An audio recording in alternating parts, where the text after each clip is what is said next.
président de la République, Idriss Déby Itno, a regagné N'Djamena ce matin après avoir assisté aux obsèques du prince héritier de l'Union d'Arabie Saoudite. Trois membres du gouvernement ont été détachés à Paris-Alger pour limiter le phénomène de migration clandestine à destination de la Libye. Toutes les conditions sont réunies dans les centres d'examen de la capitale pour le développement du baccalauréat d'État dans ce journal. Madame, Monsieur, bonsoir et bienvenue dans cette édition. Demain, sur l'ensemble du territoire national, près de 70 000 candidats sont appelés à composer le baccalauréat session de juin 2012. Cet examen offre l'opportunité à notre éditorialiste de s'interroger sur le système éducatif tchadien, Ahmad Makaïla. Heureux de vous retrouver, mesdames et messieurs. Bonsoir. Déjà, 60 000 candidats à l'appel l'année dernière pour l'examen de fin de cycle secondaire, le bien nommé baccalauréat. Ils seront près de 70 000 cette année à être sur le grill. Le taux de succès en 2011 était de 15%. On n'en sait rien du cru de cette année. Pour sûr, quelques méritants, quelques bien chanceux et quelques pistonnés réussiront à franchir le mur en béton. Mais pour sûr aussi, beaucoup resteront sur les carreaux. Alors, aujourd'hui, sans faire la prophétie du malheur, je m'intéresse au bataillon des récalés. Inutile de faire l'Autriche, il y en aura, et bien nombreux, alors constant. Beaucoup d'entre eux ne devraient probablement pas se présenter parce qu'ils n'ont pas le prérequis. Beaucoup aussi ne devraient pas se présenter simplement parce qu'ils ne sont, selon toute vraisemblance, pas faits pour de longues études. Beaucoup, enfin, ne devraient pas se présenter parce qu'ils n'ont pas pour vocation de faire des études généralistes. D'où la question fondamentale de cet examen visiblement dépassé, à tout le moins ambigu et probablement vicié. C'est à la limite une condescendance maladive que de garder ce système dans sa forme actuelle, alors que le pays chez qui nous avions importé recommande dès la fin du premier cycle du secondaire une orientation pour les enfants, allez, on va dire, en difficulté ou ayant des performances faibles dans les lettres et les matières scientifiques vers un bac pro en 4 ans au lieu de 3 ans pour les généralistes. Autant nous avons besoin des ingénieurs, des architectes, des biochimistes, des psychiatres, autant nous avons besoin également des techniciens de surface. Le système est une pyramide, il marche ainsi. C'est toujours bien et gratifiant de faire de belles et longues études, mais encore faudrait-il avoir les prédispositions et le tout doit se faire en adéquation avec une politique cohérente du triptyque éducation, formation, emploi. Mais à quand alors la réforme du baccalauréat tchadien? L'un dans l'autre, il n'est plus de toutes les façons ce qu'il était. Il mesure à lui seul la profondeur du mal de l'école tchadienne, malade et sous perfusion, victime qu'elle est d'une complexe et difficile maladie. Et puisque l'école est à la base et détermine tout le reste, par une sorte de métastase, c'est toute la société qui en ressent le contre-coup. Sinon, comment expliquer autrement ces dérives préjudiciables constatées auprès des jeunes gens, paradoxalement, de toutes les séries confondues, qui affluent vers les diplômes de comptabilité et finance, comme si le bonheur ne se trouve que du côté des régies financières. C'est dire à quel point le rêve a quitté définitivement l'école tchadienne. Or, s'il n'y a pas de rêve, il n'y a guère d'école. L'école mérite d'être repensée, il faut risquer l'innovation. L'école tchadienne doit être fille de son temps et marcher à son rythme, mais aussi au pas du monde qui nous entoure. Le monde devient de plus en plus un monde de compétition et seuls ceux qui sauront se rendre utiles par leur formation auront droit au chapitre et verront le soleil s'élever. Au moment où je signe cet éditorial, je suis partagé entre le sentiment de souhaiter des bonnes chances et celui de siffler la fin de la récréation sur un système fondamentalement désuet et potentiellement dangereux. Bonne chance, tout de même, aux victimes. Vivement, lundi prochain. Le président de la République, Idriss Déby Itno, a regagné N'Djamena ce matin. Le chef de l'État rentre de la Mecque en Arabie Saoudite où il est allé assister hier aux obsèques officielles du prince héritier et ministre de l'Intérieur, Feu Naïef bin Abdelaziz Al Saoud, décédé samedi dernier à Genève en Suisse. À l'aéroport international Hassan Diamouz de N'Djamena, le président de la République a été accueilli par le Premier ministre Emmanuel Benabinga, qui était également présent pour l'accueil du chef de l'État, les membres du gouvernement et ceux du cabinet présidentiel. Plusieurs personnalités du monde entier ont pris part aux obsèques du prince héritier du royaume d'Arabie Saoudite. Au nombre de ces personnalités se trouve le chef de l'État, Idriss Déby Itno. Retour sur les obsèques du prince héritier d'Arabie Saoudite dans ce reportage de Djibril Mahamat Adam rendu par Assoud Boudjiti. Samedi 16 juin 2012 est un jour sombre pour l'Arabie Saoudite. Le royaume vient de perdre un homme d'État qui avait marqué de son empreinte l'essor de son pays et aura contribué de façon décisive à sa sécurité et à la lutte commune contre le terrorisme. La nouvelle du décès du prince héritier, ministre de l'Intérieur, Feu Naïef bin Abdelaziz Al Saoud, avait été annoncée par le palais royal. Ne pouvant rester insensible au décès qui a frappé les frères saoudiens, le président de la République, Idriss Déby Itno, a effectué ce dimanche 17 juin le déplacement de la Terre Sainte pour compatir avec le peuple saoudien et surtout la famille de l'illustre disparu. Le chef de l'État est accueilli à sa descente d'avion à l'aéroport international de Jeddah par le préfet de la dite cité, Amir Michal Ben Majid. Inhumé en présence du président de la République, Idriss Déby Itno, et de nombreuses personnalités après une prière pour la paix de son âme en début de soirée dans la grande mosquée de la Mecque, ville sainte de l'ouest de l'Arabie Saoudite. Le prince Naïef Ben Abdelaziz a contribué de façon déterminante à l'approfondissement des relations bilatérales tchado-saoudiennes. Avec lui, le Tchad perd un ami. Le chef de l'État, Idriss Déby Itno, compatit avec la famille du disparu. C'est une circonstance très pénible pour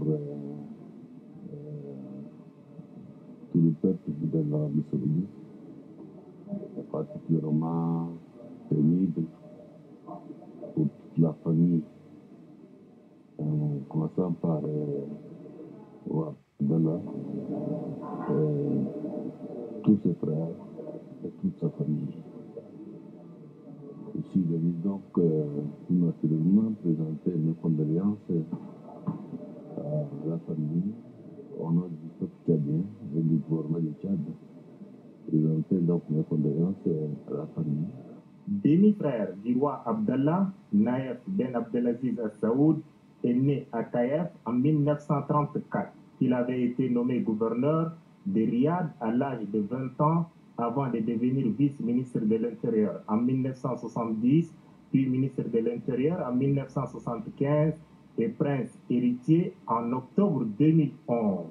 Décédé le 16 juin à Genève, en Suisse, à l'âge de 78 ans, le prince héritier d'Arabie Saoudite n'a exercé cette fonction que pendant 8 mois après avoir succédé à son frère sultan, mort en octobre dernier. À Allah nous appartenons et à lui nous retournons. Que le Tout-Puissant accueille l'âme du regretté dans son vaste royaume. L'émigration clandestine à destination de la Libye à partir de Faya Largeau préoccupe les plus hautes autorités du pays. 3 membres du gouvernement, porteurs d'un message par rapport à cette situation, sont descendus à Faya. Plus de détails sur cette mission avec Rosalie Andigui. Malgré les mesures prises par le gouvernement en vue de contrecarrer ce phénomène qui n'a que trop duré, le nombre de migrants clandestins partant vers la Libye ne fait que s'accroître. Cette mission, composée de 3 membres du gouvernement, a pour but de porter à la connaissance des autorités de la région du Porcou les nouvelles mesures des plus hautes autorités face à ce phénomène. Les membres du gouvernement dépêchés sur place ont rencontré tour à tour les responsables des forces de défense et de sécurité, les délégués régionaux, les chefs traditionnels, la société civile ou encore les transporteurs. Le message livré est le même. Aucun individu n'est autorisé à quitter clandestinement la région du Porcou pour la Libye. Les forces de défense et de sécurité sont appelées à redoubler d'efforts et à veiller à la sécurité des frontières. Les chefs traditionnels, les transporteurs, les religieux, bref, toute la population du Porcou doit dénoncer toute personne qui tenterait de quitter la région pour la Libye. Tous les bourreaux de cette pratique, leurs complices et les clandestins seront arrêtés et jugés conformément à la loi en vigueur, martèle avec véhémence le chef du département de la sécurité publique et de l'immigration, Ahmad Mahamad Bachir. La délégation a aussi eu des échanges avec 108 clandestins interceptés aux environs de Zouarki. Nous regrettons amèrement le comportement de ces jeunes. Leur âge varie de 15 à 35 ans. comme vous l'avez constaté, c'est la plupart d'entre eux, soit des éleveurs, soit des cultivateurs. Nous leur avons notifié leur infraction. Ce déplacement, cette immigration, que je qualifierais même d'aventure, l'immigration illégale, c'est des gens qui sont sans papier, des jeunes qui sont sans passeport, moins encore le visa, du pays où ils veulent se rendre. Nous avons, à travers ce déplacement, passé un message très fort, surtout aux agents de commandement de toutes les régions frontalières à la Libye et au Niger, que ce genre de déplacement des clandestins et des aventuriers est désormais interdit. Nous avons donné un message et je pense que ça sera bien noté, que les parents, parmi eux, il y a des parents qui ont payé même le transport de ces aventuriers-là. Donc je voudrais aussi envoyer un message à l'endroit des parents des jeunes, qu'ils cantonnent leurs enfants, qu'ils les orientent dans les grandes villes ou qu'ils les orientent dans les zones rurales, pour les activités rurales ou pour les activités urbaines. À noter que ces clandestins proviennent pour la plupart des régions du Pata, du Hadjar-Lamis, du Kanem ou encore du Wadaï.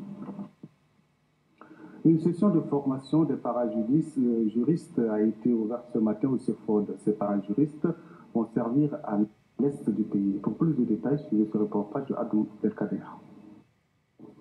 Cette formation des parajuristes s'inscrit dans le cadre du PRED, programme de relèvement dans l'est du Tchad, élaboré et mis en œuvre depuis 2009 en vue de répondre à la crise humanitaire qui sévit à l'est du pays. Dans la composante principale de ce programme, il est prévu la promotion de l'accès à la justice. Il s'avère que dans cette partie du pays, les règles juridiques les plus élémentaires ne sont pas connues du fait de l'ignorance de la masse rurale. Cette formation vient donc à point nommé. Les 18 apprenants vont ainsi acquérir des connaissances en matière d'aide juridique et judiciaire, ainsi que les techniques leur permettant de bien conduire la médiation et la conciliation sur le terrain. Pour le directeur pays PNUD, Tetsu Kondo, ces parajuristes auront pour rôle d'informer, de former et de sensibiliser les groupes sociaux vulnérables sur leurs droits et devoirs, des actions qui pourront aider la justice tchadienne. Les activités d'aide juridique et d'assistance judiciaire promues par les PNUD à l'est du Tchad sont en adéquation parfaite avec cette politique du gouvernement. C'est pourquoi je voudrais réitérer et rassurer tous les partenaires de la disponibilité de mon département à soutenir les activités d'aide judiciaire et d'assistance juridique et à impliquer toutes les couches sociales, notamment les organisations de la société civile, à cette activité centrale dans la promotion de l'état de droit. Ce projet pilote prévoit à la fin de la formation une répartition de ces parajuristes dans 4 bureaux d'aide juridique à l'est du Tchad, notamment à Béché, Farchana, Gosbeda et Koukou Angarana. Du 19 au 20 juin prochain, le HCC, le Haut Conseil de la Communication, organise des journées portes ouvertes sur ses activités. En prélude à ces journées, le président du HCC, Moustapha Ali Alifi, a fait un point de presse que je vous invite à suivre. La première conférence, animée par un professionnel de la communication et ancien président du HCC, M. Moussa Diago, traitera des grands principes de cette matière restante qu'est la régulation. Pourquoi la régulation des médias? Comment se définit-elle? Ses fondements juridiques, ses déclinaisons opérationnelles, ses incidences sur la marche démocratique d'un pays et ses relations avec les médias et leurs différents publics, le monde politique, la société civile, etc. Autant de questionnements que nous gérons aujourd'hui avec plus ou moins de bonheur et dont les réponses ne sont ni faciles ni sans conséquence sur la perception et le développement de la régulation au Tchad. La seconde conférence débat qui se tiendra le 20 juin portera sur les enjeux du numérique et sera animée par M. Benenga Francis, responsable du campus numérique francophone. Un plongeon dans les réalités virtuelles sera manifestement nécessaire pour saisir toute la problématique du numérique au Tchad. Je voudrais finir en relevant les liens étroits entre développement démocratique et régulation des médias, en garantissant et assurant la liberté et la protection de la presse écrite et audiovisuelle, article 3 de la loi 19 portant organisation, attribution et fonctionnement du Haut Conseil de la communication. Le HCC s'impose comme un médiateur privilégié du fonctionnement de l'espace médiatique.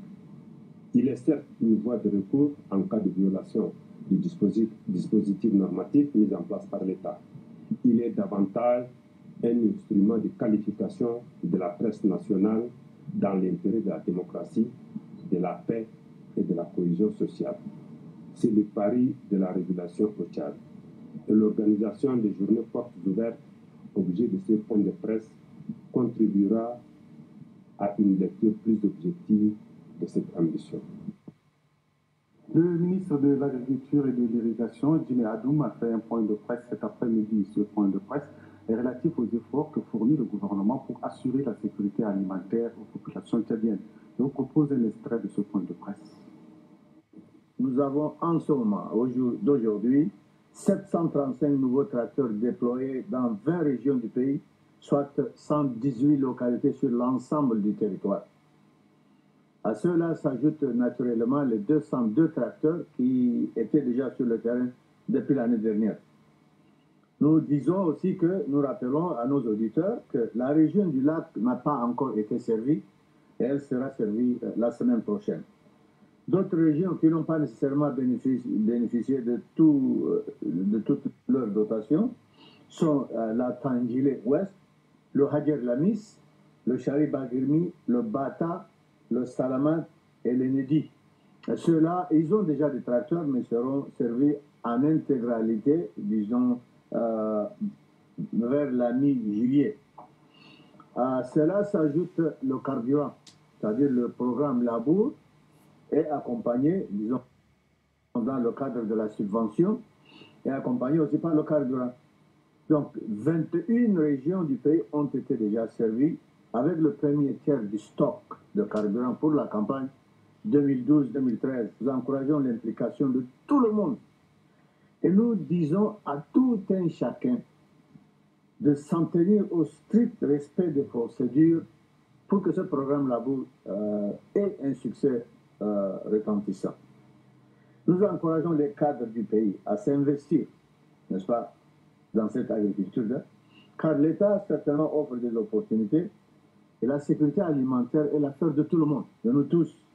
Donc nous nous engageons résolument à accompagner le processus, à s'inscrire dans cette dynamique pour lutter plus efficacement contre l'insécurité alimentaire, pour atteindre la souveraineté alimentaire. Le PNSA et l'ONASA font le tandem sur de la sécurité alimentaire. Naturellement, les productions, les producteurs, les techniciens, les délégués régionaux, ainsi de suite, les départements entiers est au service de cette nation pour l'aider à mener à bien cette responsabilité. Pour ce qui est de l'ONASA, nous avons positionné 32 000 tonnes, disons, et elles seront en vente d'ici la fin juin. Les dispositions sont prises pour positionner le céréales à côté des personnes les plus vulnérables. Le représentant du PNUD, Programme des Nations Unies pour le Développement, Tessio Kondo, a effectué du 11 au 15 janvier dernier une mission dans la région du Moyen-Chari. Au cours de cette émission, le directeur pays du PNUD a rencontré des communautés villageoises dans les cantons Balimba et Kemdiri. Un reportage de Kadnova Théophile.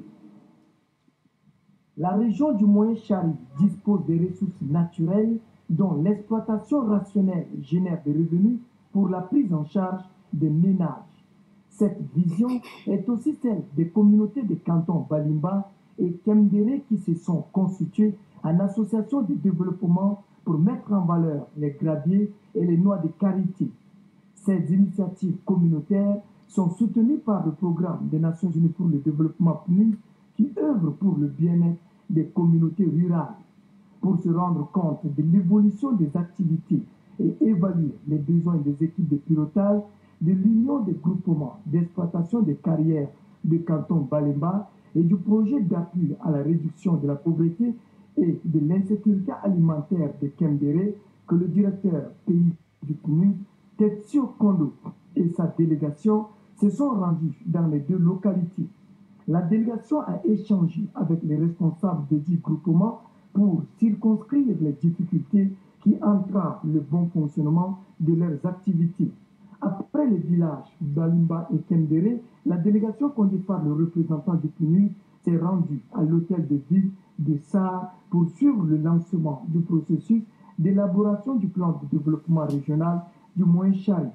Au cours de cette rencontre, les membres du comité régional d'action CRA ont émis le vœu que toutes les couches de la région du Moyen-Chari soient impliquées dans l'équipe d'élaboration du projet de ce plan de développement régional. Un avis partagé par le directeur pays du PNUD qui a souhaité voir les femmes participer à la rédaction de ce document de développement du Moyen-Chari. Avant de rencontrer le gouverneur de la région du Moyen-Chari, Mamad Maouloud Izedine, et ses collaborateurs, l'équipe de Tetsio Kondo s'est rendue à la nouvelle société Tetsio du Tchad. La délégation qui s'est entretenue avec les responsables de la dite société a saisi l'opportunité pour visiter les différents compartiments du complexe industriel. À l'issue de la mission d'information et d'évaluation des réalisations du PARCEP, projet d'appui à la réforme du secteur de l'éducation au Tchad, le chef de la délégation qui a conduit cette mission a fait le point sur leurs activités. Léonard Nadi est au micro de Rosalie André. La plupart des gens ne savent pas qu'est-ce que le PARCEP fait. C'est comme le PARCEP existe au niveau Benjamin.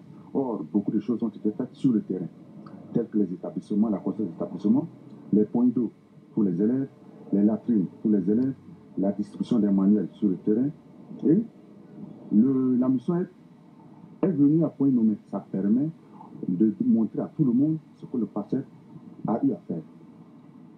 Donc, grosso modo, c'est une mission très importante qui a permis de montrer à la population tchadienne, comme c'est un projet de développement, qu'est-ce que juste ce projet a fait dans le système éducatif tchadien. Entre l'État tchadien et la Banque mondiale.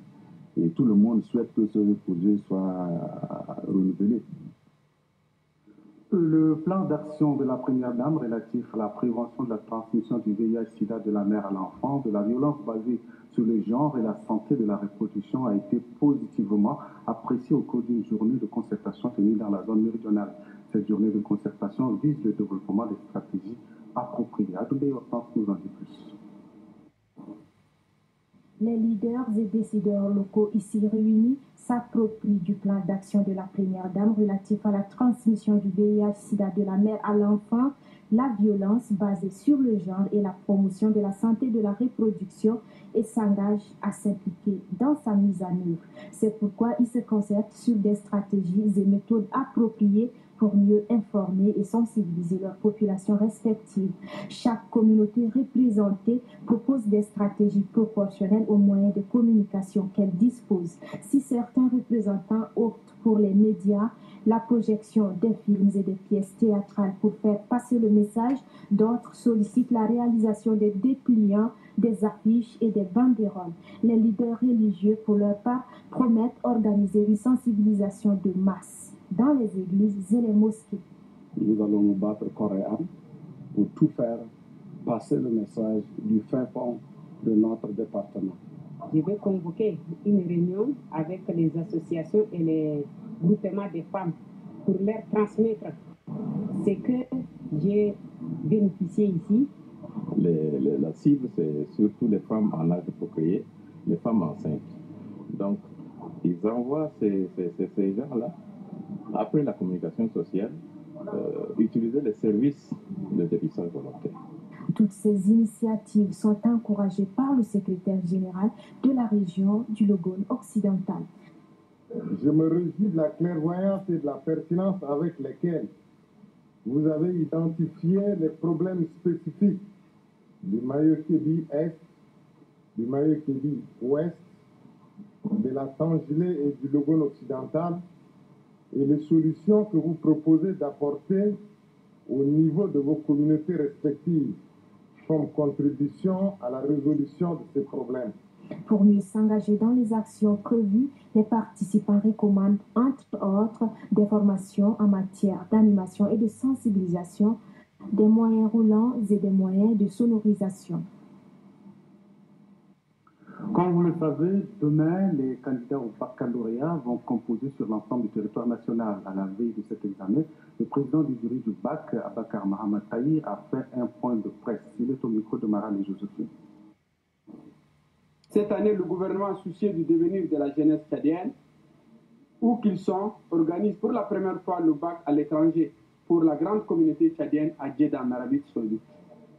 Aux candidats, nous leur demandons de rester sereins, car les sujets sont à leur portée. Il s'agit de sujets proposés par leurs propres enseignants conformément au programme enseigné.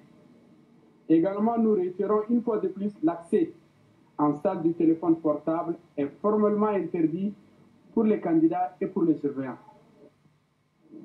Quel est le niveau des préparatifs du bac du côté des examinateurs et des élèves? La réponse à cette question dans ce reportage signé Loubadoumbaï Talomati. Après 9 mois de cours, les élèves des terminales de toutes les séries confondues vont être soumis à l'épreuve du baccalauréat du second degré. Selon les différents proviseurs de quelques lycées de la place, toutes les conditions sont réunies pour le bon déroulement de l'examen. Ici au lycée féminin, j'ai le sourire aux lèvres, je n'ai aucune difficulté. On a les 1919 candidats qui ont été envoyés au lycée féminin. Nous avons pris toutes les dispositions nécessaires pour affronter le bac demain matin, Inch'Allah. Les élèves sont effectivement prêts. Ils ont fini l'année dans de bonnes conditions et également le casque biométrique, ils les ont toutes retirés. Ils sont prêts à affronter l'examen dans le centre de Gassi. Du lycée de Gassi Akron au lycée féminin, lycée de la Liberté, en passant par le collège évangélique, le lycée Félix Eboué et le lycée technique commercial, les élèves approuvent l'avis des proviseurs. Tous sont animés d'esprit de combattants. Oui, je suis prêt pour affronter le bac demain parce que je me suis préparé depuis 9 mois. Le bac, c'est le 7, ça se passe le 7. Et comme ils sont prolongés jusqu'à là, je suis prête et voilà, j'attends pour composer. J'espère qu'on fera de notre mieux pour rester vigilant. Franchement, oui, l'organisation est meilleure. Avec les cartes biométriques, c'est devenu plus facile. Actuellement, nous ne trouvons aucune difficulté. Si nous avons notre carte biométrique, je peux vous la présenter. C'est la carte biométrique. Oui, 3780, salle 3. Nos états d'esprit, je pense qu'on est presque prêts. L'organisation est nettement meilleure parce que je vois que jusqu'à aujourd'hui au lycée, on voit encore la liste définitive qui est toujours là, non déchirée, et également la répartition qui est bien faite. Je pense que le jury a fait bien son travail. Le lancement officiel des épreuves du baccalauréat session de juin 2012 est prévu pour demain à 7h sur l'ensemble du territoire. Bonne chance aux candidats.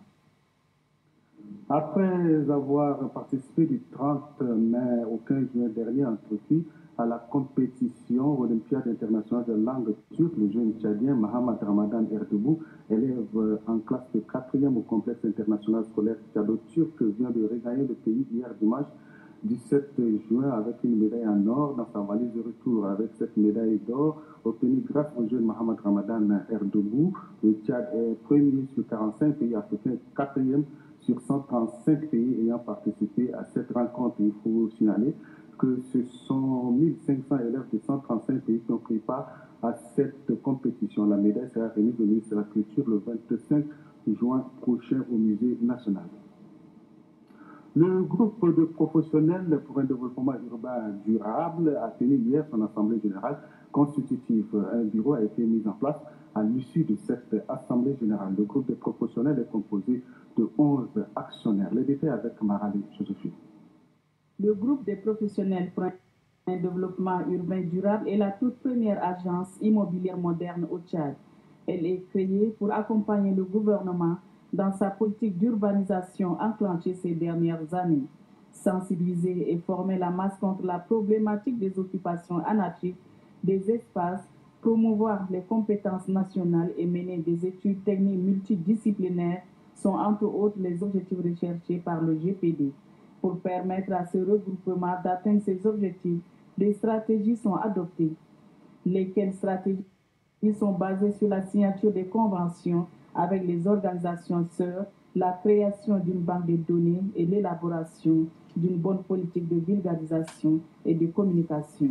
Pour donner un autre visage à nos villes, le GPD intervient dans divers domaines, à savoir l'implantation et la construction, la planification, l'aménagement et la décoration. À cela s'ajoute la conception architecturale, le pilotage des projets et la finition des travaux, le suivi administratif et bien d'autres. La mise sur pied du GPD vient des jeunes cadres tchadiens opérant dans divers secteurs socio-professionnels. Ils sont au nombre de 11 parmi lesquels une femme. Ces actionnaires se focalisent non seulement sur le présent, mais projettent l'avenir avec un chiffre d'affaires de plus de 500 millions de francs. La présidente du conseil d'administration, Zina Brahim Mahamat, se réjouit de la confiance placée en elle et invite ses pairs à plus de détermination. Nous sommes là avec une vision qui a été créée par une personne dans laquelle plusieurs personnes nous ont adhéré pour essayer de prendre le flambeau du développement durable urbain et l'amener d'ici 2015 pour prouver à l'État et à tous les partenaires du Tchad que les Tchadiens sont capables de défendre les intérêts là où il faut. Le directeur général du groupe des professionnels pour un développement urbain durable, Manandari, quant à lui, sollicite un appui sans faille aux membres du groupe.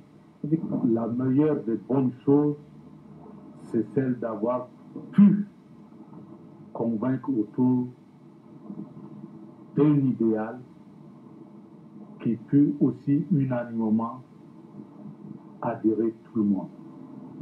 Nous ne pouvons que vous exhorter à honorer les engagements pris ici solennellement pour le départ de la maison. Pour Maître Dana Abdelkader, représentant le cabinet d'études du Maître Bongoro Théophile, le GPD est parti sur une bonne base.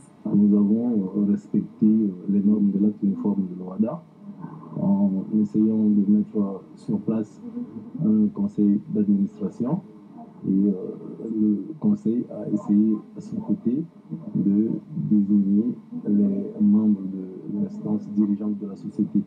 À long terme, le GPD entend contribuer à la réduction du taux de chômage en créant suffisamment de l'emploi, inciter la masse à l'identification et à l'immatriculation du patrimoine domanial et participer aux constructions des logements sociaux.